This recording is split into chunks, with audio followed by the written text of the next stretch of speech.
اس کے بعد زبردست فائرنگ کا سلسلہ شروع ہو گیا۔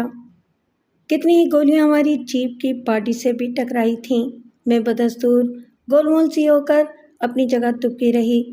مجھے ایسا محسوس ہو رہا تھا کہ کبھی بھی کوئی گولی جیپ کی باڈی کو چیرتی ہوئی میرے جسم کے کسی بھی حصے میں پیوست ہو جائے گی۔ دشمن جو کوئی بھی تھے انتہائی وحشیانہ انداز میں اندھا دھند گولیاں برسا رہے تھے۔ دہشت کی زیادتی نے میرے جسم سے جیسے جان ہی نچوڑ لی تھی۔ پھر کچھ دیر بعد فائرنگ کا زور ٹوٹنے لگا۔ اس کے ساتھ ہی میں نے جیپ کا دروازہ کھلنے کی آواز سنی۔ اگلے ہی لمحے شینا اچھل کر ڈرائیونگ سیٹ پر آ بیٹھی۔ میں نے سر اٹھا لیا تھا اور اس کو دیکھنے لگی۔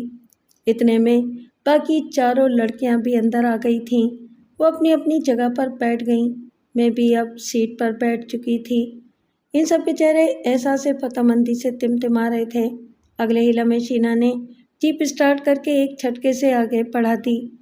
جیپ ناہموار راستے پہ گھراتی ہوئی دوڑنے لگی۔ اس وقت تک میں بھی یکسو ہو چکی تھی۔ میرا خیال ہے یہ اس بدذات وڈیرے کے آدمی تھے، شینا نے خود کلامی کے انداز میں کہا۔ میرا شک درست ثابت ہوا تھا۔ باجی کیا مر گئے وہ سب؟ میں نے پرتجسس آواز میں پوچھا۔ شاید ایک جہنم واصل ہوا ہے اور باقی زخمی۔ ویسے بھی پہل انہوں نے ہی کی تھی، شینا نے کہا اور میں نے چپ سادھ لی۔ جیپ اب کچا راستہ چھوڑ کر ایک پکی سڑک پر آ گئی تھی۔ اس سڑک پر لوڈنگ ٹرک اور مسافر بسوں کی آمد و رفت دکھائی دے رہی تھی۔ اب ہم سب پرسکون انداز میں بیٹھے ہوئے تھے۔ مجھے اب اپنے حلق میں پیاس کی شدت سے کانٹے چبھتے محسوس ہوئے، مگر میرے کہنے سے پہلے ہی ایک لڑکی نے پانی کی بوتل میری طرف بڑھائی اور دوسری کا ڈھکن کھول کر باجی کو تھما دی۔ میں نے بوتل منہ سے لگائی اور تازہ میٹھے پانی سے میرا حلق تر ہو گیا۔ ہمارا یہ سفر لگ بھگ 2 گھنٹے مزید جاری رہا۔ اس کے بعد لاڑکانہ شہر کے آثار شروع ہو گئے۔ ابھی ہم شہر کے مضافات میں تھے کہ اچانک ایک لڑکی نے دوبارہ تعاقب کے بارے میں سب کو خبردار کیا۔ وہ ایک فاکس ویگن تھی جو نہ جانے کدھر سے اچانک نمودار ہوئی تھی۔ چونکہ شارع ون وے تھی اس لیے مجھے تعاقب کا اندازہ نہ ہو سکا۔ دوسری لڑکی نے فوکس ویگن کو بغور دیکھتے ہوئے پرخیال انداز میں کہا، باجی وہ صرف فاکسی اعجاز کھوڑوں کی لگتی ہے اور شاید ہماری تعاقب میں ہے۔ اس کی بات سن کر باجی نے فوراً عقب نما آئینے میں دیکھا۔ ہم سب دوبارہ تناؤ کا شکار ہو گئے تھے۔ یکلخت اس گاڑی سے گولیوں کا بسٹ مارا گیا۔ غیر ارادی طور پر ہم سب نیچے کو جھک گئے۔ اسی لمحے شینا کا ہاتھ اسٹیئرنگ پر بہک گیا۔ جیپ جھومتی ہوئی پاگل ہاتھی کی طرح سڑک سے اتر کر ڈھلان پر آئی اور چنے کے کھیت میں اتر گئی۔ زبردست ہچکولوں کی وجہ سے ہم سب لڑکیاں ایک دوسرے سے ٹکرا گئیں۔ ہمارے حلق سے بے اختیار چیخیں نکل گئیں۔ گولیوں نے اس کے دونوں پچھلے ٹائر چیتڑوں میں تبدیل کر ڈالے تھے۔ وہ کچھ دیر تک اور دور تک کھیت کو رونتی چلی گئی۔ اب لگ رہا تھا جیسے ہم شدید زلزلے کی زد میں آ کر آپس میں گٹمٹ ہو گئے ہیں۔ اب جیپ ایک زبردست جھٹکے سے رک گئی، جیسے کسی دیوار سے ٹکرا گئی ہو۔ جلدی باہر نکلو سب، باجی کی خڑراہٹ ابھری۔ مجھ سمیت باقی لڑکیاں بھی بجلی کسی پھرتی سے دروازہ کھول کر باہر نکل آئیں۔ ذرا دیر پہلے ایک ساتھی لڑکی نے کسی اعجاز کھوڑوں کا نام لیا تھا۔ یہ نام میرے لیے قطعاً اجنبی تھا، لیکن شاید باجی اور اس کی ساتھی لڑکیوں کے لیے یہ نام شناسا تھا۔ یقیناً وہ شخص ان کا کوئی دشمن ہوگا۔ اس بار صورتحال خاصی مخدوش تھی۔ باجی کے ہاتھوں میں بھی ایسا ہی ایک مہیب نال والا پستول نظر آ رہا تھا۔ ہماری مدہوش سی نگاہیں سامنے سڑک پر جمی ہوئی تھیں، جہاں فوکس ویگن اب رک چکی تھی، اور پھر جیسے ہی اس میں سے اجرک پوش رائفل بردار افراد برآمد ہوئے، شینا نے فائرنگ کا حکم دے ڈالا اور خود بھی ان کا نشانہ لے کر پے در پہ کئی فائر کر ڈالے۔ کئی دلدوز چیخیں فضا میں بلند ہوئیں، ساتھ ہی ویگن کے شیشے بھی ٹوٹتے چلے گئے۔ ان کی کرچیاں فضا میں اڑ کر گرتی ہوئی صاف دکھائی دے رہی تھیں۔ شینا نے فوری طور پر حملہ کرنے کا فیصلہ کر کے دانشمندی کا ثبوت دیا تھا۔ نہ صرف فیصلہ کیا بلکہ اس پہ فوراً عمل بھی کر ڈالا تھا۔ حملہ آوروں کے وہم و گمان میں بھی نہ تھا کہ ہماری جانب سے اس قدر تیزی سے جوابی کارروائی ہو سکتی ہے۔ شینا کی ہدایت پر سب لڑکیاں جیپ کی آڑ میں آ گئی تھیں۔ ان چاروں لڑکیوں نے بھی فائرنگ کا سلسلہ جاری رکھا تھا۔ اب دشمن حملہ آوروں نے بھی اپنی گاڑی کو مورچہ بناتے ہوئے ہم پر اپنے خوفناک ہتھیاروں کے منہ کھول دیے تھے۔ اب باقاعدہ دو بدو اور شدید فائرنگ ہونے لگی تھی۔ کافی دور سڑک کے دونوں جانب ٹریفک رک چکا تھا۔ ان لوگوں نے خود کو اور اپنی گاڑیوں کو نقصان سے بچانے کے لیے گاڑیاں دوری کھڑی کر لی تھیں اور تماشائی پنے دیکھ رہے تھے۔ بہت سی گاڑیاں عجلت میں واپس مڑ گئی تھیں۔ فضا میں بارود کی ناگوار بو پھیل چکی تھی۔ حملہ آوروں کی شدید فائرنگ کی وجہ سے ہماری جیپ بھی شہد کا چھتا بن چکی تھی۔ میری حیثیت ایک خوفزدہ تماشائی کی سی تھی، مگر جانے کیوں میرا جی بھی چاہ رہا تھا کہ کاش میں بھی اپنی ساتھی لڑکیوں کا اس جنگ میں ساتھ دے سکتی۔ ایک لڑکی نے تیز آواز میں شینا سے کہا، باجی میرا خیال ہے آپ 22ویں کو لے کر یہاں سے نکل جائیں، نہ جانے یہاں کی صورتحال کیا کروٹ لے، ہم ان کو الجھائے رکھتے ہیں، آپ عقب میں سے نکل۔ اب اس بیچاری نے اتنا ہی کہا تھا کہ حملہ آور کی طرف سے آنے والی ایک بھولی بھٹکی گولی اس کی پیشانی میں پیوست ہو گئی۔ اس کے حلق سے کوئی آواز نہ نکل سکی اور وہ بوری کی طرح زمین پر ٹھہر ہو گئی۔ غم کی شدت سے ایک لمحے کے لیے ہم سب گنگ رہ گئے تھے اور پٹی پٹی نظروں سے اس کی لاش کو دیکھنے لگے جو ابھی چند سیکنڈ پہلے زندہ سلامت ہمارے سامنے کھڑی تھی۔ وہ بیچاری ہمیں راہ بتاتے بتاتے خود راہی ملک کے عدم ہو گئی تھی۔ اچانک ایک حیرتناک بات ہوئی۔ مخالف سمت سے فائرنگ کا سلسلہ یکلخت موقوف ہو گیا۔ فضا میں ایسا گہرا سکوت چھا گیا جیسے وہاں کچھ ہوا ہی نہیں تھا۔ اتنے میں ایک لڑکی نے دکھ کی شدت سے روندے ہوئے لہجے میں شینا سے کہا، باجی خدا کے لیے 13ویں کی قربانی ضائع نہ جانے دیں، فوراً 22ویں کو لے کر یہاں سے چلی جائیں۔ اس کے لہجے میں التجا تھی، ایک درد تھا۔ میں نے افسردہ اور متوحش نظروں سے شینا باجی کی طرف دیکھا۔ اس کے چہرے پر بھی کرب کی موٹی موٹی دراڑیں پڑی ہوئی تھیں۔ وہ اپنا نچلا ہونٹ دانتوں سے چبا رہی تھی جیسے کسی کڑی آزمائش سے گزر رہی ہو۔ اگلے ہی لمحے وہ بولی، مگر تم لوگ کس طرح ان رذیلوں کا مقابلہ کرو گی؟ یہ لوگ تعداد میں تم سے زیادہ ہیں۔ بولتے بولتے اچانک شینا چونک اٹھی۔ اس کی نظریں گرد و پیش سے غافل نہیں تھیں۔ شاید اس نے کسی شدید خطرے کی بو سونگھ لی تھی۔ وہ ہمیں اب کھیلنے کی کوشش کر رہے ہیں، شینا نے سرسراتی آواز میں کہا اور تاک کر ایک جانب 2-3 فائر کر ڈالے۔ آئینہ سکوت ایک بار پھر چھناکے سے ٹوٹا۔ گولیوں کے دھماکوں کے ساتھ ایک انسانی چیخ بھی سنائی دی تھی۔ میں نے ذرا سر ابھار کر سڑک کی سمت دیکھا تو وہاں 4-5 مسلح افراد کو سڑک سے نیچے کھیتوں میں اترتے پایا۔ ان میں ایک شینا کی گولیوں کا نشانہ بن چکا تھا۔ جواب میں ان افراد نے بھی ہم پر فائر کھول دیے، مگر اچانک بدلتی ہوئی صورتحال کی خطرناکی کو بھانپتے ہوئے ہم سب جیپ کی دوسری سمت کی آڑ میں چلے گئے۔ دشمن کے ہاتھ میں اب 2 اطراف سے ہم پر فائرنگ کا موقع آ چکا تھا۔ اس وقت شینا نے اچانک میرے ہاتھ کی کلائی مضبوطی سے پکڑی اور جیپ کی آڑ لیتی ہوئی ایک جانب کو جھکے جھکے انداز میں دوڑ پڑی۔ مجھے اس کی تقلید کرنا پڑی تھی۔ شینا بہر صورت وہاں پہنچنا چاہتی تھی۔ لمحہ بلمحہ جیپ سے ہمارا درمیانی فاصلہ بڑھتا چلا جا رہا تھا۔ یہ کھیت ہمیں کب تک دشمن کی نظروں سے محفوظ رکھ سکتا تھا؟ اس لیے ہماری حتی الامکان کوشش یہی تھی کہ جلد سے جلد کیکر کے گھنے جھنڈ اور ڈھینگروں میں پہنچ کر محفوظ ہو جائیں۔ ہمارے عقب میں گولیوں کی کھن گرج بدستور جاری تھی۔ ہر لمحہ یہی خطرہ دامنگیر تھا کہ کہیں کسی دشمن کی بھولی بھٹکی گولی ہمیں بھی نہ چاٹ جائے۔ درختوں کے جھنڈ اب نزدیک آنے لگے تھے۔ پھر اچانک ہمارے عقب میں کان پھاڑ دھماکہ ہوا۔ ہم دونوں اپنی جگہوں پر سنو کر رہ گئے۔ میرا دل کن پٹیوں میں دھڑکنے لگا۔ میں نے سر اٹھا کر عقب میں دیکھا تو ایک روح پرسا منظر دکھائی دیا۔ ہماری جیپ شعلوں کی لپیٹ میں آ کر دھڑا دھڑ چل رہی تھی۔ ہماری ان 3 ساتھی لڑکیوں کا نہ جانے کیا حشر ہوا تھا، اس کا تصور ہی دل دہلا دینے والا تھا۔ اچانک میرے آگے بیٹھی شینا کی آواز ابھری، "کنجا، جلدی کرو، آگے بڑھو۔"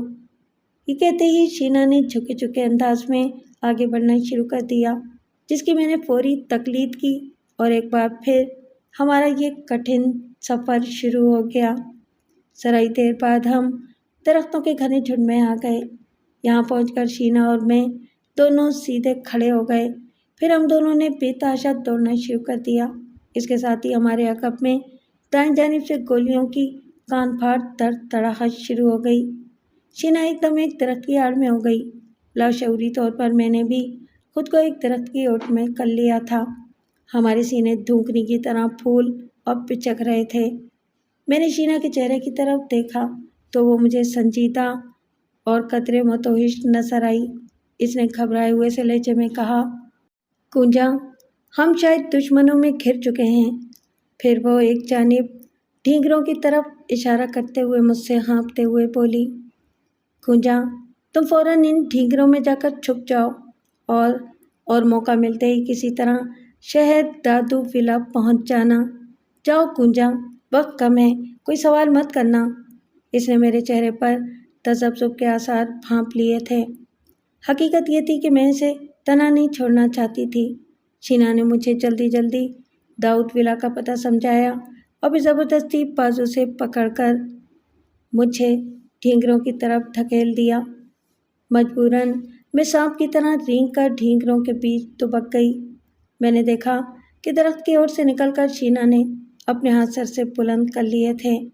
میرا دل اچھل کر حلق میں آن اٹکا اور مجھے یہ سمجھنے میں دیر نہیں لگی کہ اس نے خود کو دشمنوں کے حوالے کرنے کا فیصلہ کر لیا تھا۔ کیا اس نے میری جان بچانے کے لیے ایسا کیا تھا؟ میں نے مغموم اور کانپتے دل کے ساتھ سوچا۔ پھر میں نے دیکھا کہ کئی مسلح افراد مختلف جگہوں سے نکل کر شینا کی طرف بڑھے۔ آنن فانن انہوں نے شینا کو گھیرے میں لے لیا۔ وہ 8-10 آدمی تھے۔ ان کے خوفناک چہرے غصے سے لال بھبوکا ہو رہے تھے۔ ایک آدمی کے حکم پر کئی آدمی ادھر ادھر پھیل گئے۔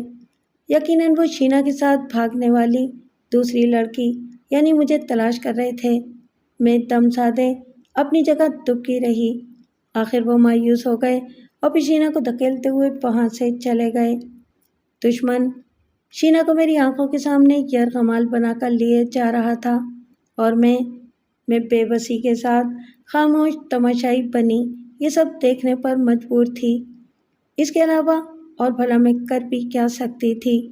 ایک لمحے کے لیے دل میں خیال ابھرا کہ آگے بڑھ کر دشمنوں کو للکاروں، مگر میں اکیلی اور نہتی ان مسلح افراد کا بھلا کس طرح مقابلہ کر سکتی تھی؟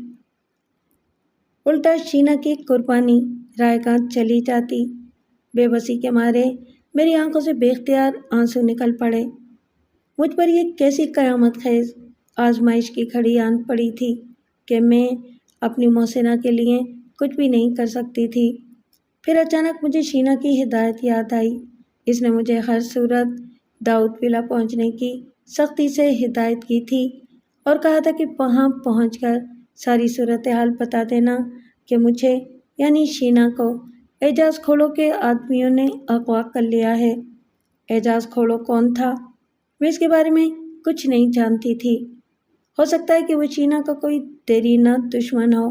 میں خیالات کے سمندر میں غوطے لگاتی ہوئی وہیں دبکی رہی۔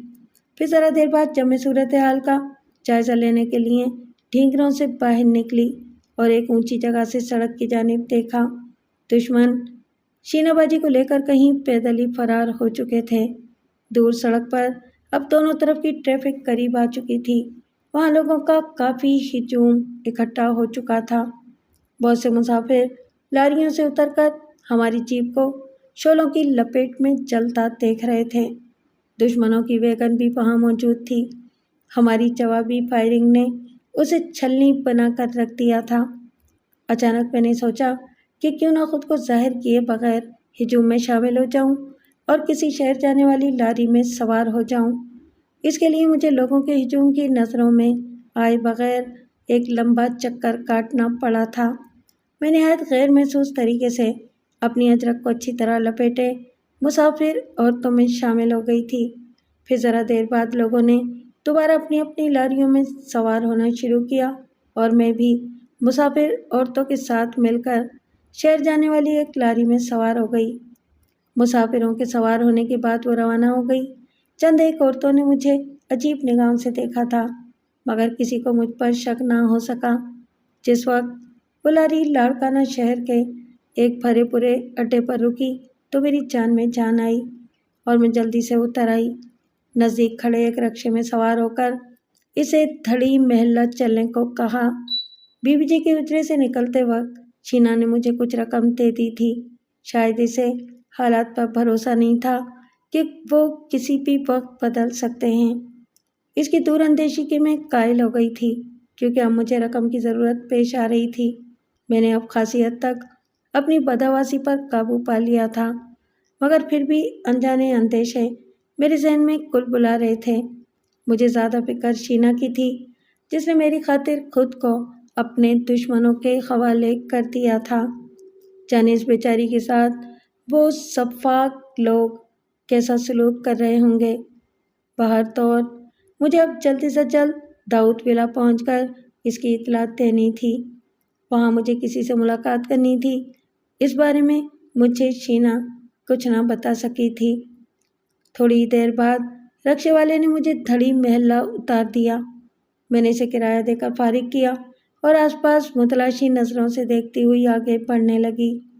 شینا نے مجھے بتایا تھا کہ یہاں ایک بڑی سی مسجد ہوگی جو ایک خاص سے چوڑے رستے والی گلی کے نکڑ پر واقع تھی۔ اس کے بالکل ساتھ ساتھ اور 2 مکان چھوڑ کر وہ بڑا سا 2 منزلہ مکان تھا، جس کا بڑا سا سرمئی گیٹ تھا اور اس کی سنگ مرمر والی پیشانی پر داؤد ولا کے ابھرے ہوئے الفاظ کندہ ہوں گے۔ یہاں بہت سے پختہ اینٹوں والے چھوٹے بڑے گھر اور بنگلے کی طرز کے مکان بھی بنے ہوئے تھے۔ نورانی مسجد ڈھونڈنے میں مجھے زیادہ دیر نہ لگی۔ اس کے ذرا ہی دیر بعد میں داؤد ولا کے گیٹ پر کھڑی تھی۔ میں نے آگے بڑھ کر دھڑکتے دل کے ساتھ کال بیل پر انگلی رکھ دی اور دوسرے ہی لمحے کال بیل کے بٹن کے ساتھ نصب ایک جالی دار ڈبے میں سے ایک نسوانی آواز ابھری اور میں چونک سی گئی۔ کون ہے؟ کسی نے پوچھا۔ ایک لمحے کے لیے میرے منہ سے کوئی آواز نہ نکلی۔ جب دوسری بار قدرے تیز آواز میں پوچھا گیا تو میرے لبوں سے خود بخود نکلا، مم میں ہوں کونجا۔ کون کونجا؟ اس نسوانی آواز نے قدرے تیز لہجے میں پوچھا تو اچانک میرے ذہن میں ایک خیال آیا اور میں اس جالی دار ڈبے کے قریب اپنا منہ کر کے بولی، میں 22ویں ہوں، کاچھو سے آئی ہوں، بی بی جی کے حجرے سے، جلدی دروازہ کھولو، مم میں نے شینا کے متعلق کچھ بتانا ہے۔ میرے ان الفاظ پر دوسری جانب خاموشی چھا گئی۔ پھر چند لمحے بعد اچانک گیٹ کا بغلی دروازہ کھلا اور ایک حیران پریشان سانولی رنگت والی عورت کا چہرہ نمودار ہوا۔ آ جاؤ اندر، اس نے میری طرف دیکھتے ہی فوراً کہا اور میں بے دھڑک اندر داخل ہو گئی۔ وہ مجھے ایک بلند چھت والے خان نما کمرے میں لے آئی۔ وہاں ایسی کی ٹھنڈک ہو رہی تھی اور فرش پر دبیز قالین بچھا ہوا تھا۔ چھت کے عین وسط میں بڑا سا فانوس لٹکا ہوا تھا۔ پورا کمرہ بیش قیمت اشیاء زیبائش سے بھرا پڑا تھا۔ سامنے صوفے پر ایک ادھیڑ عمر مگر دلکش خد و خال کی عورت آسمانی رنگ کی ساڑی میں مرکوز تھی اور میری طرف عجیب نظروں سے گھور رہی تھی۔ چند سیکنڈ وہ ناقدانہ نظروں سے دیکھتی رہی، جیسے میرے بارے میں کوئی اندازہ لگانا چاہ رہی ہو۔ پھر اس نے مجھے سر کے اشارے سے قریب آنے کو کہا۔ اس کی تیز چبھتی ہوئی نگاہیں میرا طواف کر رہی تھیں۔ نزدیک آ کر میں نے اسے سلام کیا تو اس نے دھیرے سے سر ہلا کر جواب دیا اور مجھے اپنے پاس ہی بیٹھنے کا اشارہ کیا۔ میں اس کے ساتھ ہی صوفے پر سکڑ سمٹ کر بیٹھ گئی۔ تب میں نے اس کے چہرے کا جائزہ لیا تو ٹھٹک گئی۔ وہ کھلتی ہوئی رنگت کی ایک ماڈرن صورت تھی، لیکن جو بات میری چونکنے کا باعث بنی تھی وہ اس کا چہرہ تھا، جو شینا کے چہرے سے بہت زیادہ مشابہت رکھتا تھا۔ ابھی میں اس خاتون کے بارے میں کوئی اندازہ لگا رہی تھی کہ اس آواز نے مجھے چونکا دیا۔ تم کون ہو اور شینا کے بارے میں کیا بتانا چاہتی ہو؟ اس کے لہجے میں قطرے بے چینی تھی۔ تب میں نے اسے جلدی جلدی سب بتا ڈالا تو وہ بے حد ہراساں اور پریشان نظر آنے لگی۔ میں نے ذرا ہمت کر کے پوچھ ہی لیا، آپ شینا کی؟ ہاں، میں اس کی بد نصیب ماں ہوں۔ اس نے درمیان سے ہی میرا جملہ اچک لیا۔ اب اس کے چہرے پر بدحواسی کے ساتھ ساتھ غصے اور تیش کی جھلک بھی نمایاں ہونے لگی تھی۔ وہ اب اپنی پچھلی کیفیت پر قدرے قابو پا چکی تھی۔ مجھے ساتھ لانے والی وہ عورت بھی پریشان نظر آ رہی تھی۔ شینا کی ماں دانت پیستے ہوئے بڑبڑائی، اس کتے اعجاز کھڑوں کا اب بندوبست کرنا ہی پڑے گا۔ یہ کہتے ہوئے اس نے اپنے قریبی صوفے پر رکھا موبائل فون اٹھایا، پھر ایک نمبر پنچ کرنے کے بعد اسے کان سے لگا کر گھرائی۔ وہ مجھے اب خاصی دبنگ عورت نظر آ رہی تھی۔ اعجاز کھڑو؟ دوسری طرف شاید اعجاز کھڑو تھا۔ قریب ہونے کی وجہ سے دوسری جانب کی آواز میری سماعت تک بھی پہنچ رہی تھی۔ اس کی ایک وجہ اس کمرے میں چھائی ہوئی خاموشی بھی تھی۔ ہاں، بول رہا ہوں، میں حاکم زادی بات کر رہی ہوں، شینا کی ماں۔ شینا کی ماں، حاکم زادی نے زہریلے لہجے میں کہا۔ حاکم زادی نے اپنی بات جاری رکھی، کیوں کھوڑو؟ تم کیا سمجھے تھے کہ تمہاری اس اوچی حرکت کا مجھے علم نہیں ہو سکتا؟ فوراً میری بچی کو چھوڑ دو، ورنہ میں تمہارے کھوڑو ہاؤس کی اینٹ سے اینٹ بجا دوں گی، سمجھے؟ رسی جل گئی پر بل نہیں گئے۔ دوسری جانب سے اعجاز کھوڑو کی طنز میں ڈوبی ہوئی آواز ابھری، خیر، تمہارے بل کے تو ہم بھی عاشق ہیں، جب تم پتلی بائی کے کوٹھے۔ بکواس بند کرو، حاکم زادی غصے سے چیخی۔ میری بچی کا اگر ذرا بھی بال بیکا ہوا تو سمجھ لینا وہ تمہاری زندگی کا آخری دن ہوگا۔ ہاں ہاں ہاں، غصے میں تم ہمیشہ ہی خوبصورت نظر آتی ہو، مگر میری بدقسمتی ہے کہ میں اس منظر سے محروم ہوں اور محض تمہاری آواز سے حظ اٹھا رہا ہوں۔ اعجاز کھوڑو کی ہنستی ہوئی آواز ابھری، ویسے ایک احسان تم نے مجھ جیسے پرانے عاشق پر کیا ہے کہ اپنی جوانی اور حسن اپنی نوخیز بیٹی شینا کو سونپ دیا ہے۔ ایسا لگتا ہے جیسے تم دوبارہ سے نوخیز ہو گئی ہو۔ تم بہت پچھتاؤ گے کھوڑو، میں پھر کہتی ہوں میری بیٹی کو کوئی نقصان پہنچائے بغیر چھوڑ دو، ورنہ۔ حاکم زادی زخمی ناخن کی طرح بل کھا رہی تھی۔ میں حیران و پریشان منہ کھولے اسے دیکھے جا رہی تھی۔ درمیان میں آنے والے لفظ کوٹھے پر میں چونکے بغیر نہ رہ سکی تھی اور اپنے تئیں اندر ہی اندر کچھ اندازے لگانے کی بھی کوشش کر رہی تھی۔ ادھر ان دونوں کی لفظی جنگ جاری تھی۔ شینا کی ماں حاکم زادی کی دھمکی کے جواب میں اعجاز کھوڑو کی اس بار پھنکارتی ہوئی آواز ابھری، یہ گیدڑ بھبکیاں کسی اور کو دینا حاکم زادی، تم اب بالکل تنہا ہو گئی ہو، تم اب میرا کچھ نہیں بگاڑ سکتی۔ میں نے تم سے اپنے دل کی بات کہی تھی مگر تم نہ مانی۔ میں کہتی ہوں بکواس بند کرو اپنی۔ حاکم زادی غصے کی شدت سے کانپنے لگی۔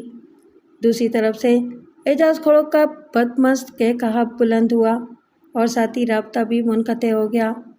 حاکم زادی غصے اور بے بسی کے مارے تل ملا کر رہ گئی۔ مجھ میں کچھ پوچھنے کی ہمت نہ تھی۔ قریب کھڑی عورت نے جوشیلے لہجے میں کہا، میرا خیال ہے کہ ہمیں عملی طور پر کچھ کرنا پڑے گا، اگر آپ کا حکم ہو تو۔ اس نے دانستہ اپنا جملہ ادھورا چھوڑ دیا۔ حاکم زادی نفی میں سر ہلاتے ہوئے بولی، نہیں، میں ابھی مختار صحتوں کو فون کرتی ہوں۔ یہ کہتے ہوئے وہ اپنے ہاتھ میں پکڑے ہوئے موبائل فون کے نمبر پنچ کرنے لگی تو اس عورت نے حاکم زادی سے کہا، اس کا کوئی فائدہ نہیں، یہ صرف وقت ضائع کرنا ہی ہوگا۔ مگر حاکم زادی اس کی بات سنی انسنی کرتے ہوئے رابطہ ہوتے ہی بولی، ہیلو، میں حاکم زادی بول رہی ہوں، ایس پی مختار صحتوں سے بات کرنی ہے۔ وہ اس وقت کچے میں اینٹی ڈکیت فورس کے ساتھ آپریشن کے لیے نکلے ہوئے ہیں۔ دوسری طرف سے ایک سپاٹ اور بوجھل سی آواز ابھری اور کوئی بات سنے بغیر سلسلہ منقطع کر دیا گیا۔ حاکم زادی نے بے بسی اور غصے کے عالم میں موبائل فون صوفے پر ہی پٹک دیا۔ میں نے عرض کیا نا میڈم، اس طرح سوائے وقت ضائع کرنے کے کوئی فائدہ نہ ہوگا۔ آپ ہمیں اجازت دیں، ایسا نہ ہو کہ پانی سر سے اونچا ہو جائے۔ اسی عورت نے دوبارہ کہا۔ ایسا ہی کرنا پڑے گا اب، بالآخر حاکم زادی نے پھنکارتی ہوئی آواز میں کہا، اور اس عورت کی آنکھوں میں عجیب سی چمک لہرا گئی۔ حاکم زادی اپنی جگہ سے اٹھ کھڑی ہوئی اور اس عورت سے تہکمانہ لہجے میں بولی، تم کنجا کو اوپر لے جاؤ اور لڑکیوں کو تیار کرو، اور سنو، نمبر 1 کو میرے پاس بھیج دو۔ اس عورت نے مستعدی سے اپنا سر اثبات میں ہلایا اور پھر مجھے اپنے ساتھ آنے کا اشارہ کیا۔ میں حیران پریشان سی اٹھ کر اس کے ساتھ چل پڑی۔ وہ مجھے ساتھ لیے اوپری منزل کے ایک کمرے میں لے آئی اور کہا، دیکھو تم اب ادھر ہی رہنا اور باہر مت نکلنا۔ مگر شینا باجی کا کیا ہوگا؟ میں نے پریشان کن لہجے میں دریافت کیا تو وہ عجیب انداز میں مسکراتے ہوئے مجھ سے بولی، ہم اسے خود اس کمینے اعجاز کھوڑوں کے قبضے سے چھڑا لائیں گے۔ کیا میں بھی آپ لوگوں کے ساتھ؟ میں نے کہنا چاہا۔ نہیں، تم بھلا کیسے ہمارے ساتھ جا سکتی ہو؟ تمہارا نمبر 22 ہے، اس لیے تم ابھی تربیت کے دوسرے مرحلے سے نہیں گزری ہوگی جو ایسے مواقع کے لیے ضروری ہے۔ تمہیں تو پستول بھی چلانا نہیں آتی ہوگی، اس نے کہا۔ اس کی بات پر میں خاموش رہنے پر مجبور ہو گئی۔ تاہم جب وہ جانے لگی تو میں نے کچھ سوچ کر کہا، کیا اس طرح شینا باجی کی جان کو خطرہ لاحق تو نہیں ہوگا؟ میرا مطلب ہے کہ اگر ہم پولیس کے کسی اعلیٰ افسر کی مدد لے لیتے تو؟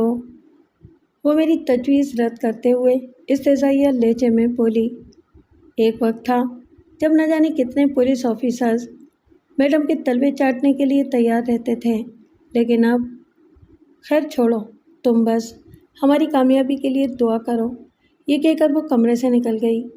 میں ایک کمرے میں تنہا رہ گئی۔ مجھے شینا باجی کی فکر نے پریشان کر رکھا تھا۔ میں نے ایک گہری سانس لے کر اپنے دماغ کو پرسکون کیا اور سرسری نگاہوں سے کمرے کا جائزہ لینے لگی۔ کمرہ ضرورت کی اشیاء اور سامان آرائش سے مزین تھا۔ ایک کونے میں خوبصورت اور آرام دہ بیڈ تھا، فرش پر خوبصورت قالین بچھا ہوا تھا، ایک صوفہ سیٹ بھی سلیقے سے رکھا گیا تھا۔ کھڑکیوں پر جو باہر کھلتی تھیں 20 پردے لٹکے ہوئے تھے۔ میں خاصی تھکاوٹ محسوس کر رہی تھی، مگر میرا ذہن موجودہ پریشان کن حالات کے بارے میں الجھا ہوا تھا۔ دیوار گر کھڑی 1 بجا رہی تھی۔ مجھے حلق میں کانٹے چبھتے ہوئے محسوس ہوئے۔ کمرے میں اے سی تو نہ تھا، مگر پھر بھی کمرے کی محدود فضا میں گرمی کا احساس کمی تھا۔ ایک طرف مجھے چھوٹا سا فریج رکھا نظر آیا۔ میں نے آگے بڑھ کر اسے کھولا اور ٹھنڈے پانی کی بوتل نکال کر بیڈ پر آ بیٹھی۔ پھر بوتل کا ڈھکن کھول کر گھٹاگھٹ آدھی بوتل پی گئی۔ پیاس بجھتے ہی ذہن میں تازگی سی محسوس ہوئی۔ میرے ذہن میں ایک عجیب خیال بار بار کلبلا رہا تھا۔ ایک تجسس سر اٹھا رہا تھا۔ یہ تجسس شینا باجی کی ماں حاکم زادی کے بارے میں تھا۔ اعجاز کھوڑوں سے باتیں کرنے کے دوران میں اس کے منہ سے استہزائیہ انداز میں کوٹھے کا سن کر جس طرح حاکم زادی چراغ پا ہو گئی تھی، وہ میرے لیے تعجب خیز تھا۔ کیا شینا باجی کی ماں کا تعلق کوٹھے سے تھا؟ میں نے ہراساں ہو کر سوچا۔ اور شینا، کیا وہ بھی؟ اس سے آگے مجھ میں سوچنے کی ہمت نہ ہو سکی۔ ذرا دیر بعد کچھ سوچ کر میں بیڈ سے اٹھی اور کمرے کے دروازے کی طرف بڑھی۔ آہستگی سے دروازہ نیم وا کر کے راہداری میں دیکھا تو دنگ رہ گئی۔ سینا میرے کمرے کے دروازے کے سامنے ہی تھا، جہاں مجھے تقریباً 8-10 مسلح لڑکیاں چست لباس پہنے تیزی کے ساتھ نیچے اترتی نظر آئیں۔ میں نے دھیرے سے دروازہ بند کر دیا اور دروازے سے لگ کر چپ چاپ کھڑی ہو گئی۔ تھوڑی دیر بعد مجھے گاڑی کے اسٹارٹ ہونے کی آواز آئی، جو بتدریج دور کھوتے ہوئے معدوم ہوتی چلی گئی۔ میں خاموشی سے چلتی ہوئی بیڈ پر آ بیٹھی اور حاکم زادی کی کامیابی کی دعائیں مانگنے لگی۔ میرے علاوہ یہاں 1-2 ادھیڑ عمر ملازمائیں موجود تھیں جنہوں نے مجھے دوپہر کا کھانا لا کر دیا۔ اس وقت تک میں اچھی طرح نہا دھو کر تازہ دم ہو چکی تھی۔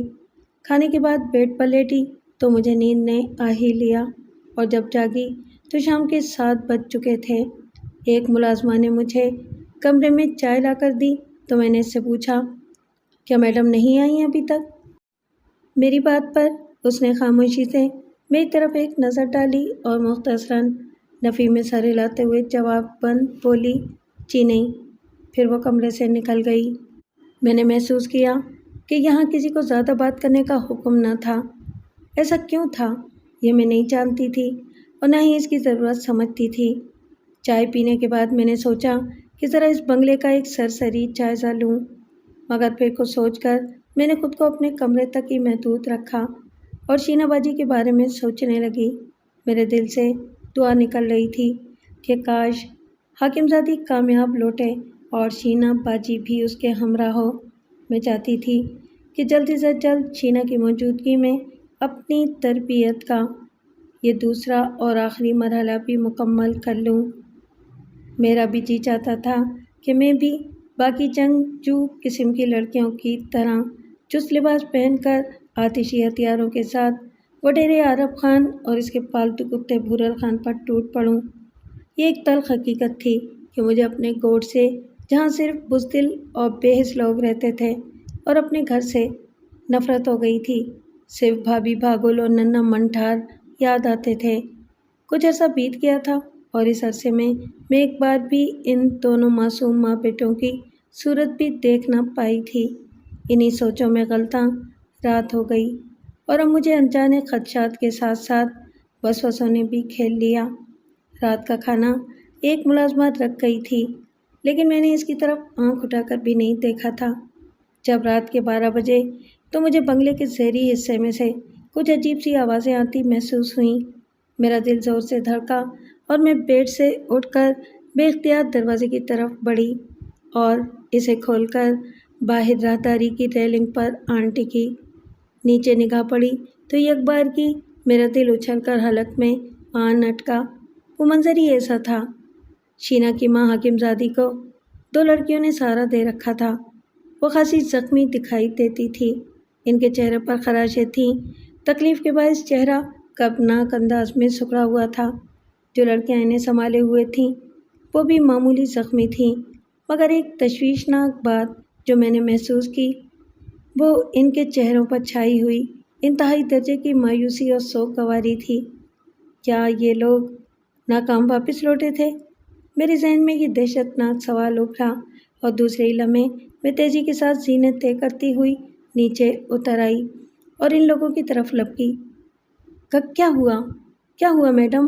وہ شینا باجی؟ حاکم زادی کو صوفے پر آرام سے لٹا دیا گیا تھا۔ میری آواز سن کر وہ تکی تکی نظروں سے مجھے دیکھنے لگی، لیکن کچھ بولی نہیں۔ اتنے میں ان 2 میں سے ایک لڑکی وہاں سے چلی گئی۔ میں حیران و پریشان کھڑی تھی۔ میرا دل اس بری طرح دھڑک رہا تھا اور مکروہ صورت وسوسوں نے مجھے کھیل لیا تھا۔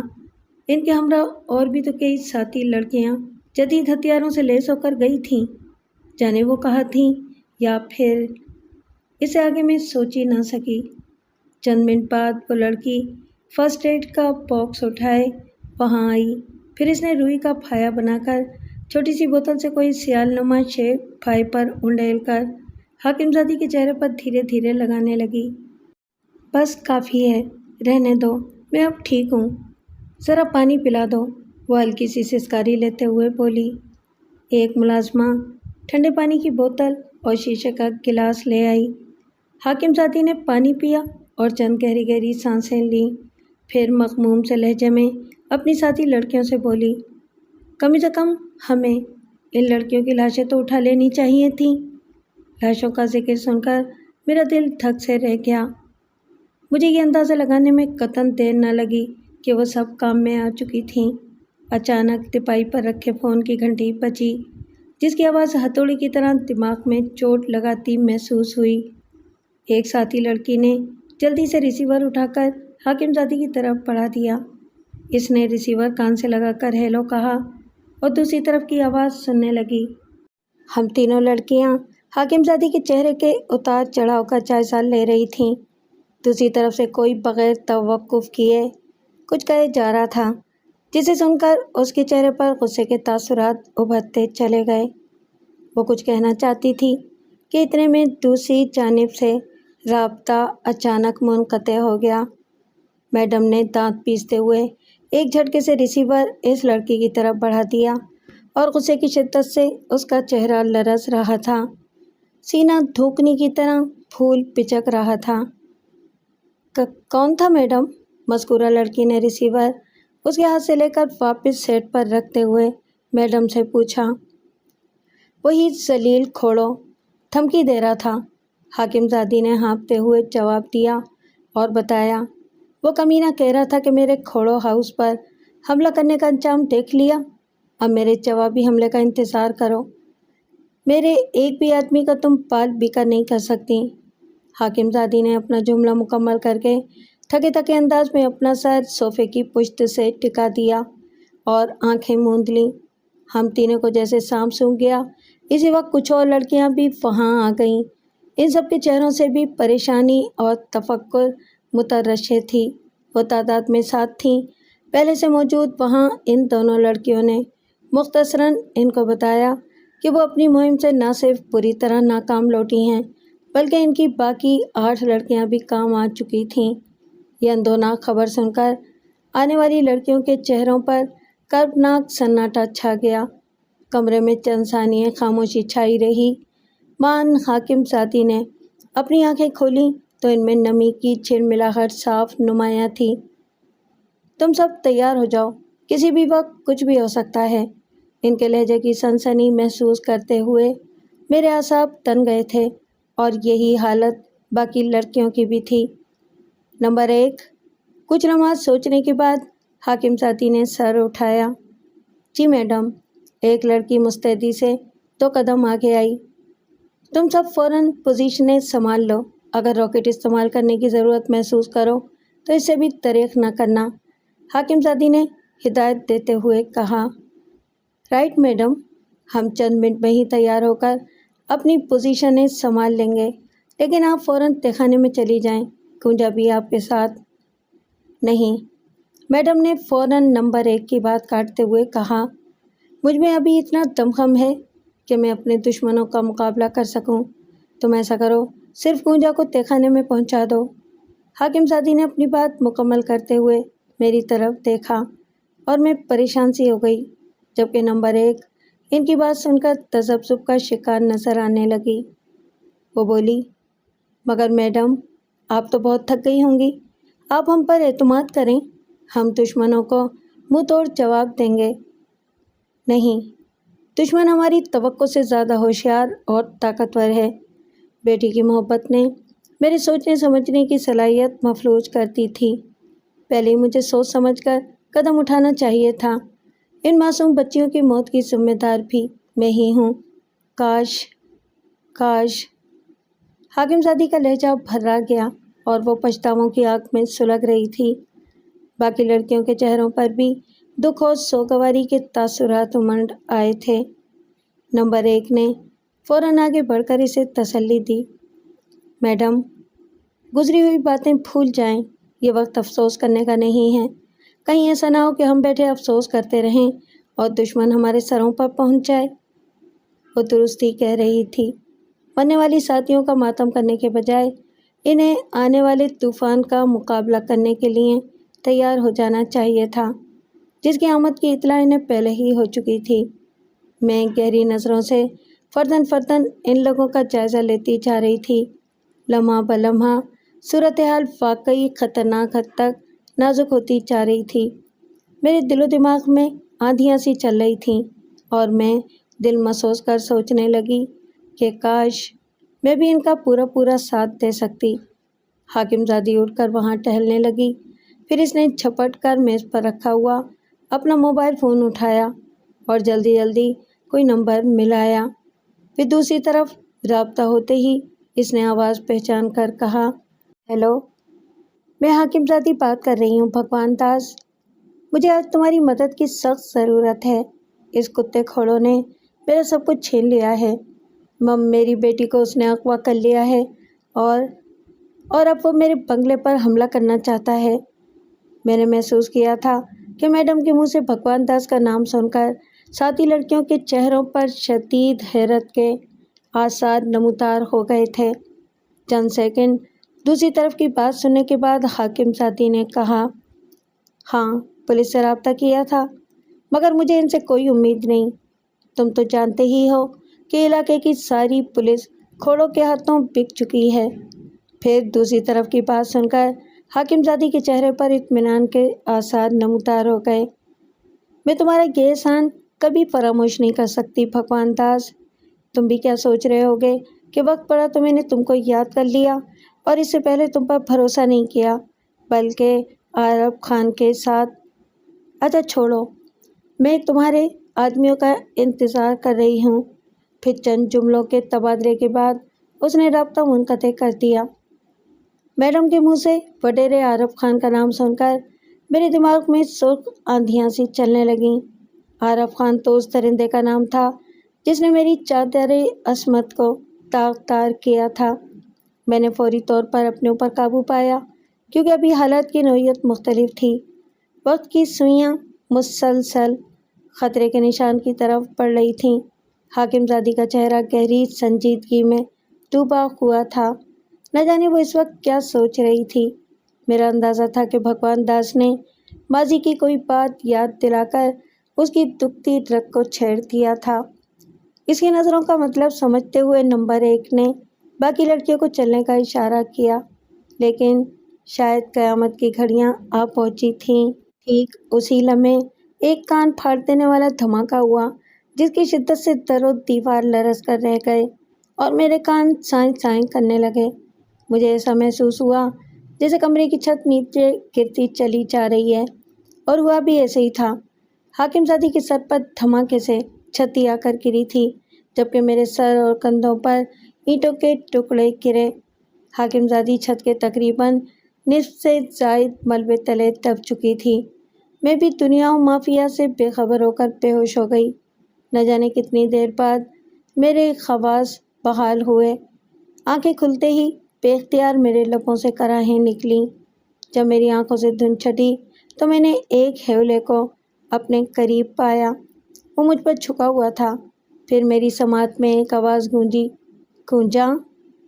اس نرم آواز نے دھیرے دھیرے میرے شعور کو بھی بیدار کرنا شروع کر دیا تھا، اگرچہ اب تک میرا ذہن نیم خوابیدہ تھا۔ تم ٹھیک تو ہو نا گونجا؟ مجھے پھر کسی نے آہستگی سے مخاطب کیا تو مجھے یہ آواز مانوس سی محسوس ہوئی۔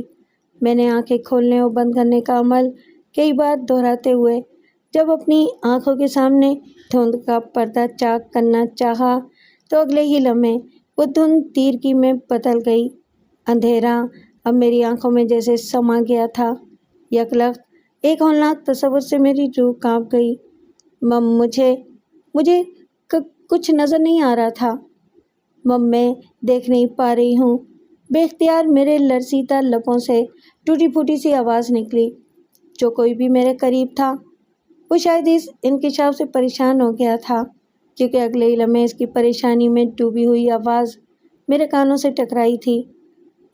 گونجا، گونجا، مجھے دیکھو میں ہوں خان محمد۔ خان محمد؟ اس نام کی بازگشت تا دیر میرے ذہن میں گونجتی رہی اور پھر میرے دل و دماغ سے دھندلی سی تاریکی سیاہ بادلوں کے ٹکڑوں کی طرح چھٹتی چلی گئی۔ میرے ذہن کا آسمان صاف ہونے لگا تو مجھے بتدریج سب کچھ یاد آتا چلا گیا اور میرے اندر ایک روشنی سی پھیلنے لگی جسے میں نے اپنی آنکھوں میں مجتمع کرنے کی صحیح کرتے ہوئے ایک بار پھر دیکھنے کی کوشش کی، مگر مجھے کچھ نظر نہیں آ رہا تھا۔ البتہ مجھے گزرے ہوئے تمام حالات و واقعات یاد آتے چلے گئے۔ گونجا، مجھے پہچانو، یہ میں ہوں خان محمد، سردار خمیسو خان کا بیٹا۔ خان محمد نے اس بار قدرے بلند آواز میں مجھے پکارا تھا، لیکن میری آنکھوں پر پڑا تاریکی کا پردہ تب بھی چاک نہ ہوا۔ تو میرے دل سے ابھرنے والا ایک بدترین اندیشہ میری جسمانی کیفیت پر حاوی ہوتا چلا گیا کہ کہیں میں اندھی تو نہیں ہو چکی ہوں۔ یہ سوچتے ہوئے میرا دل کانپ رہا تھا۔ میں خان محمد کی آواز پہچان چکی تھی، مگر اسے دیکھ نہیں پا رہی تھی۔ میرا مضطرب وجود نرم بستر کو محسوس کر رہا تھا۔ میں اپنے آس پاس گونجتی آوازوں کو سن رہی تھی۔ میری نتھنوں سے ایسی بو ٹکرا رہی تھی جو کسی اسپتال میں زیر استعمال مختلف دواؤں سے اٹھتی ہے۔ خان محمد، مم مجھے کچھ نظر نہیں آ رہا، مجھے اللہ سائیں کی قسم، مم میں کچھ دیکھ نہیں پا رہی، میں اندھی ہو گئی ہوں یا کمرے کی بتیاں گل کر دی گئی ہیں۔ رب سائیں کا واسطہ، خان محمد مجھے بتاؤ، میری آنکھوں کے سامنے سے یہ اندھیرا کیوں نہیں جا رہا؟ شدت غم اور بے بسی سے میں رو پڑی۔ خان محمد جو سردار خمیس خان کا بیٹا تھا، جسے میں نے کبھی بھی احتراماً نام سے نہیں پکارا تھا، لیکن اب غم سے نڈال ہو کر میں دیوانوں کی طرح اسے پکارنے لگی تھی، وہ بھی میری حالت سے پریشان ہو گیا تھا۔ تب مجھے اس کی آواز دوبارہ سنائی دی۔ وہ کسی ڈاکٹر سے مخاطب تھا۔ ڈاکٹر ہاشم، بیڈ نمبر 10 کی مریضہ ہوش میں آ چکی ہے، مگر اسے کچھ دکھائی نہیں دے رہا۔ Take it easy doctor Khan, تم اس وقت خود کو صرف ایک ڈاکٹر سمجھو، ریلیٹو نہیں۔ تم اپنا حوصلہ ہار بیٹھے تو مریض پر کیا بیتے گی؟ یہ الفاظ شاید ڈاکٹر ہاشم کے تھے جسے خان محمد نے مخاطب کیا تھا، مگر میں اس کے منہ سے ڈاکٹر خان سن کر ذرا چونکی تھی اور حیرانی سے سوچنے لگی کہ کیا خان محمد ایک ڈاکٹر ہے؟ سوری ڈاکٹر صاحب، اس لمحے خان محمد کی دھیمی آواز سنائی دی۔ Okay leave it, no problem, یہ کہہ کر ڈاکٹر ہاشم مجھ سے مشفقانہ لہجے میں مخاطب ہوا۔ کنجا، آپ کیسی ہیں؟ کوئی تکلیف؟ ڈاکٹر صاحب، مجھے کچھ نظر نہیں آ رہا، مم میں کچھ دیکھ نہیں پا رہی۔ میں نے اپنے اندر سے ابھرنے والے درد کو ہونٹوں تلے بھیج کر بمشکل کہا۔ گھبرانے کی بات نہیں ہے، عموماً سر پر شدید چوٹ لگنے کے باعث ایسا ہو جاتا ہے، مگر یہ وقتی بھی ہو سکتا ہے۔ ڈاکٹر ہاشم نے مجھے تسلی دینی چاہی، مگر میرے ذہن نے اس کے لفظوں میں ایک کھوکھلا پن محسوس کیا۔ وہ اب خان محمد کو مخاطب کر کے ہدایت دیتے ہوئے کہہ رہا تھا، ڈاکٹر خان، تم ایسا کرو، آئی وارڈ سے ڈاکٹر رحمان کو فوراً کال کر کے ان کی تفصیلی رائے لے لو۔ اس لمحے مجھے فرش پر زنانہ سینڈلوں کی ٹک ٹک کرتی آواز سنائی دی اور ساتھ ہی ایک گھبرائی ہوئی نسوانی آواز ابھری۔ ڈاکٹر صاحب، شعبہ حادثات سے آپ کی کال ہے، ایک ایمرجنسی ہے۔ وہ کوئی نرس تھی، پھر مجھے سینڈلوں اور بوٹوں کی جاتی ہوئی آواز سنائی دی۔ ڈاکٹر ہاشم غالباً اس نرس کے ساتھ جا چکا تھا۔ چند سیکنڈ بعد خان محمد نے مجھے پکارا، گونجا، پریشان ہونے کی ضرورت نہیں، تم بالکل ٹھیک ہو جاؤ گی۔ دیکھو، ہلنے جلنے کی کوشش مت کرنا، تمہیں ڈرپ لگی ہوئی ہے، میں ابھی آتا ہوں، ٹھیک ہے؟ جواباً میں خاموش رہی، پھر مجھے اس کے جاتے ہوئے قدموں کی آواز سنائی دی۔ سردار خمیس خان کے بیٹے خان محمد، جس کے سامنے ہماری حیثیت کھیت مزدور کی سی تھی، میرے لیے اتنا پریشان اور فکر مند کیوں ہو رہا تھا؟ اچانک ہی میرے ذہن نے پلٹا کھایا اور مجھے اندوناک واقعہ یاد آ گیا کہ میں کس طرح اس حال کو پہنچی تھی۔ میری محسنہ شینا باجی اغوا ہو چکی تھی، جسے اس کے کسی دشمن اعجاز کھڑوں نے اغوا کر لیا تھا، اور پھر اس کی ماں میڈم حاکم زادی کا اپنی تربیت یافتہ لڑکیوں کے گروہ سمیت اعجاز کھوڑوں پر دھاوا بولنا اور جوابی کارروائی میں اعجاز کھوڑوں کا حملہ کرنا۔ پھر میرے چشم تصور میں وہ آخری منظر بھی لہرا گیا جب میں نے اچانک ایک کان پھاڑ دینے والا دھماکہ سنا تھا، جس کے نتیجے میں میڈم پر بلند چھت والے خال کمرے کا نصف سے زیادہ ملبہ آن گرا تھا۔ پتہ نہیں وہ زندہ بھی تھی یا اس سے آگے میں کچھ سوچ نہ سکی۔ سنا ہے کہ اگر انسان اپنی ایک حصے محروم ہو جائے تو باقی حصیات کی بیداری میں تیزی آ جاتی ہے۔ میں نے لیٹے لیٹے ہی اپنے گرد و پیش کے ماحول کے بارے میں کچھ اندازے قائم کر لیے تھے۔ مثلاً میں کسی اسپتال کے ایک الگ تھلگ کمرے میں بیڈ پر لیٹی تھی، جس کا اندازہ مجھے کچھ آوازوں سے ہوا جن کا شور کبھی زیادہ اور کبھی مدھم محسوس ہوتا تھا۔ یعنی اگر کوئی میرے کمرے کا دروازہ کھولتا تو یہ مدھم سا شور تیز سنائی دیتا تھا۔ میں خان محمد کا بے چینی سے انتظار کرنے لگی۔ اس سے میں میڈم کے بارے میں پوچھنا چاہتی تھی۔ میں نے سوچا بھی نہ تھا کہ تقدیر مجھے کہاں سے کہاں لا پھینکے گی۔ مجھے ابھی تک یقین نہیں آ رہا تھا کہ شینا باجی کی تربیت یافتہ لڑکیوں کا اتنا عبرتناک انجام ہوا تھا اور اتنی جلدی ان سب کا صفاقی کے ساتھ صفایا کر دیا گیا تھا۔ کیا اس میں میڈم کی حماقت آمیز اجلت کا دخل تھا؟ پھر میرے دماغ میں شینا باجی کے وہ الفاظ گونجنے لگے جو اس نے کوٹھ میں بی بی جی کے حجرے کی بالائی منزل میں میری ذہنی تربیت کے اختتام پر مجھ سے کہے تھے۔ گونجا، تمہاری ذہنی تربیت کا مرحلہ اب ختم ہوا۔ تمہاری جسمانی تربیت کا اگلا مرحلہ دادو ولا میں شروع ہونے والا ہے، مگر یہ ہلکی پھلکی جسمانی تربیت کا مرحلہ ہوگا جس میں تمہیں اپنے دفاع کے لیے جسمانی تربیت دی جائے گی، لیکن یہ تربیت ٹارزن بنانے والی نہیں بلکہ ہمیں اپنے دفاع کے لیے ہوگی۔ میں نے سوچا اگر یہ تربیت محض اپنی حفاظت کے لیے محدود تھی تو کیا میڈم نے جلد بازی میں اپنا نسوانی گروہ کو تختہ دار پر چڑھا دیا تھا؟ اچانک بھنبھناتے ہوئے مدھم شور کی آواز ایک لمحے کو ذرا واضح ہوئی تھی۔ میں نے اندازہ لگایا کہ کوئی کمرے میں داخل ہوا تھا۔ وہ 2 افراد تھے۔ پھر مجھے یوں لگا کسی نے باری باری میری دونوں آنکھوں کو ذرا وا کر کے معائنہ کیا اور پھر ایک غیر مانوس آواز ٹکرائی۔ بیٹی، تم کسی حیولے کی جھلک محسوس کر رہی ہو؟ نہیں، مجھے اندھیرے کی گہری چادر کے سوا کچھ نظر نہیں آ رہا، میں نے جواباً آزردہ لہجے میں کہا تو مجھے کسی کی گہری سانس لینے کی آواز سنائی دی۔ ساتھ ہی ایک آواز ابھری، ڈاکٹر خان، ابھی یقین سے کوئی حتمی بات نہیں کہی جا سکتی۔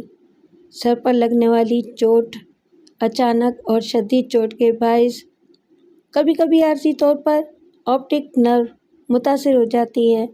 ویسے اب ان کی جنرل کنڈیشن کیسی ہے؟ قدرے اسٹیبل ہے۔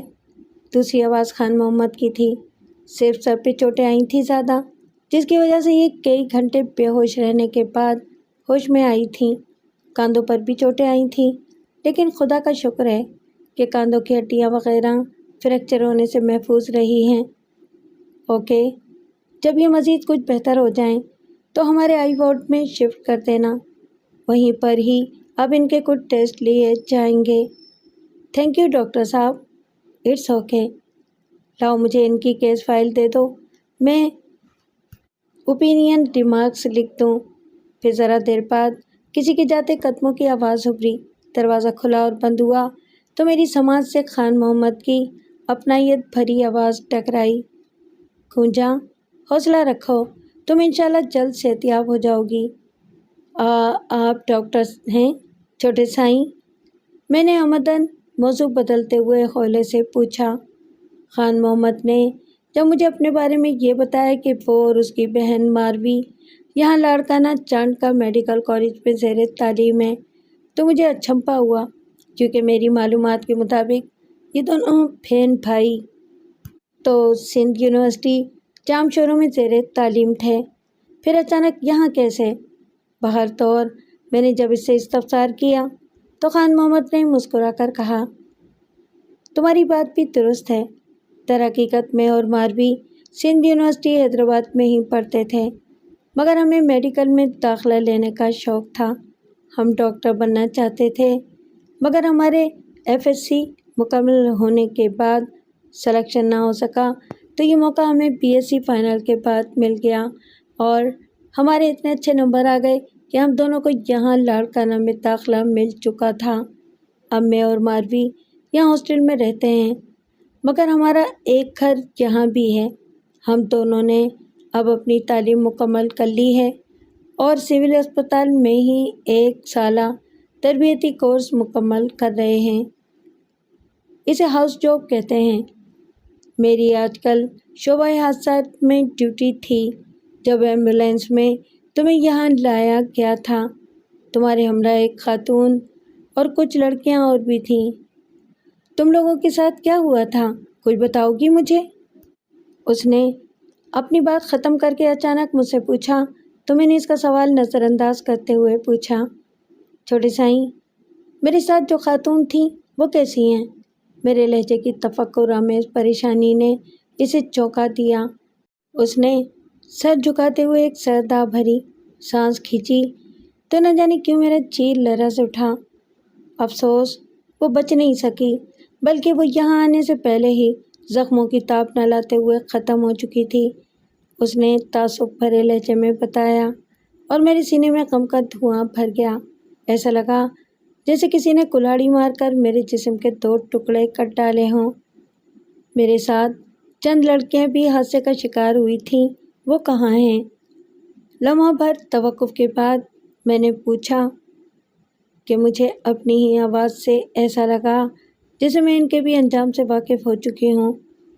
وہ بھی نہ بچ سکیں، لیکن خدا کا شکر ہے کہ تم بچ گئیں، خان محمد نے جواباً کہا۔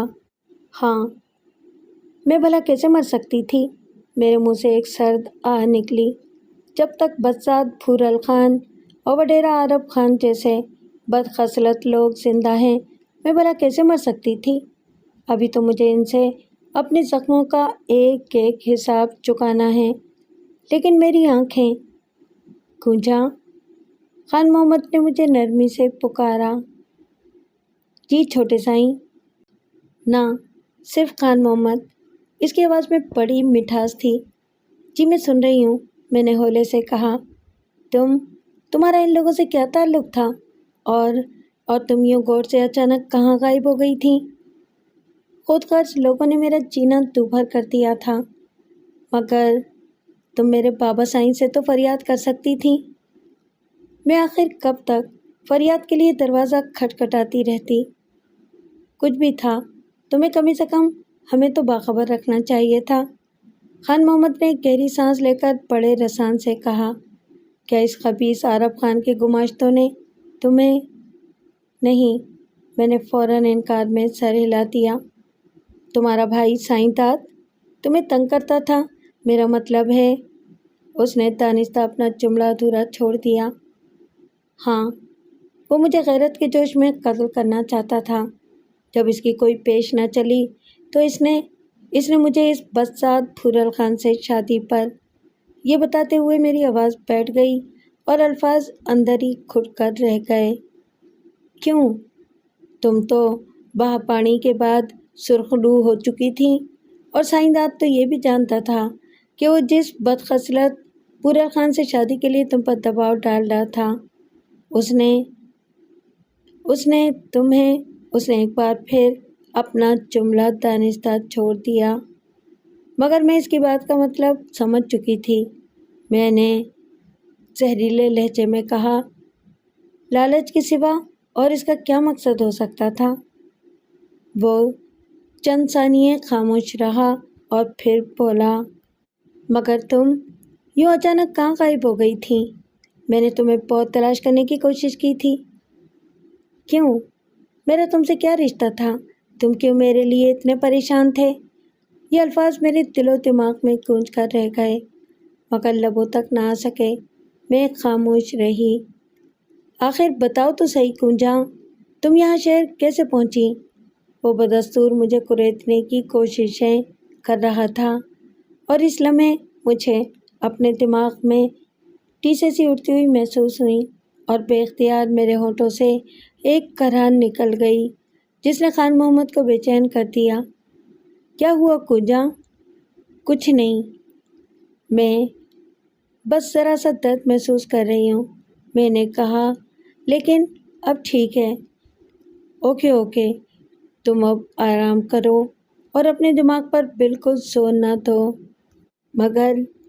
مگر میری آنکھیں، میں نے درد بھرے لہجے میں پوچھا تو وہ مجھے تسلی دیتے ہوئے بولا، پریشان ہونے کی ضرورت نہیں، تم بالکل ٹھیک ہو جاؤ گی۔ تم نے سنا نہیں تھا ڈاکٹر رحمان نے کیا کہا تھا کہ سر پر چوٹ لگنے کی وجہ سے عارضی طور پر بینائی متاثر ہو جاتی ہے، جو رفتہ رفتہ خود ہی بحال ہو جاتی ہے۔